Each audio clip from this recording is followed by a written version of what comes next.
नमस्कार शेतकरी मित्रांनो मराठी साईड या यूट्यूब चॅनलवर सर्व शेतकरी मित्रांचं स्वागत आहे। तर शेतकऱ्यांसाठी महत्त्वाची बातमी, राज्यातील शेतकऱ्यांच्या उत्पादनात आणि उत्पन्नात वाढ करण्यासाठी भांडवली गुंतवणुकीचा पर्याय समोर आलेला आहे। यासाठी पीक विम्यापोटी सरकारवर पडणारा बोजा कमी करून त्यातील उर्वरित रक्कम भांडवली गुंतवणुकीच्या स्वरूपात शेतकऱ्यांसाठी वापरण्याचा पर्याय राज्य सरकार त्या ठिकाणी अवलंबणार आहे। तर भांडवली गुंतवणुकीसाठी नानाजी देशमुख कृषी संजीवनी योजनेच्या आधारित म्हणजे जे पोखरा आहे, पोखराच्या धर्तीवर त्या ठिकाणी शेतकऱ्यांसाठी ही नवीन योजना आणली जाणार आहे।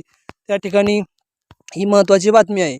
यासाठी पीक विम्याची मिळणारी भरपाई, पीक कापणी प्रयोग हा एकमेव निकष ठेवला असून अन्य निकष रद्द करण्याचे नियोजन आता सुरू आहे।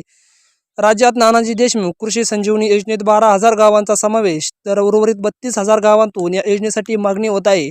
मात्र कृषी विभागाला पुरेसा निधी दिला नसल्याने या योजनेच्या विस्ताराला आता मर्यादा आहे। शिवाय मुळात हवामान बदल आणि शेतकरी आत्महत्याग्रस्त जिल्ह्यांसाठी ही योजना राबवण्यासाठी जागतिक बँकेने मान्यता दिलेली आहे। परिणामी उर्वरित राज्यातील शेतकऱ्यांना राज्य आणि कृषी विभागाच्या योजनांवर अवलंबून राहावे लागते।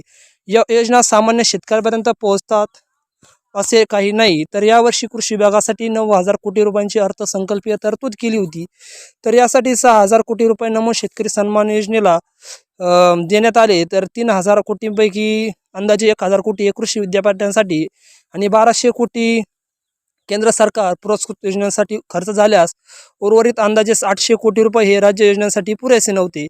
मात्र केवळ आकड्यांचा खेळ करून राज्य सरकारने यंदा 9,000 कोटी रुपये कृषी विभागाला दिल्याचे सांगितलेले गेले आहे। तर पीक कापणी प्रयोगानंतर अंतिम पीक विमा दिला जात होता। मात्र उर्वरित निकषामध्ये मोठ्या प्रमाणात मानवी हस्तक्षेप होत असल्याचा निष्कर्ष कृषी विभागाने काढला आहे। या विविध निकषामुळे राज्य सरकारवर मागील काही वर्षात सरासरी 8,000 कोटींचा बोजा पडलेला आहे। तर याचमुळे पीक विम्यापोटी शासनाला करावी लागणारी अनुत्पादक गुंतवणूक भांडवली गुंतवणुकीच्या स्वरूपात शेतकऱ्यांनी आता दिली जाणार आहे। तर यासाठी नानाजी देशमुख कृषी संजीवनी योजनेच्या धर्तीवर ही योजना आणली जाणार आहे। तर केंद्र सरकार ठिबक सिंचन योजनेसाठी देण्यात येणाऱ्या अनुदानात 25 आणि 30% भार उचलते। तसेच कृषी यांत्रिकीकरणासाठी स्वतंत्र योजना आहे। आणि त्यानंतर आता नानाजी देशमुख ही योजना त्या ठिकाणी सरकार आता शेतकऱ्यांसाठी आणणार आहेत।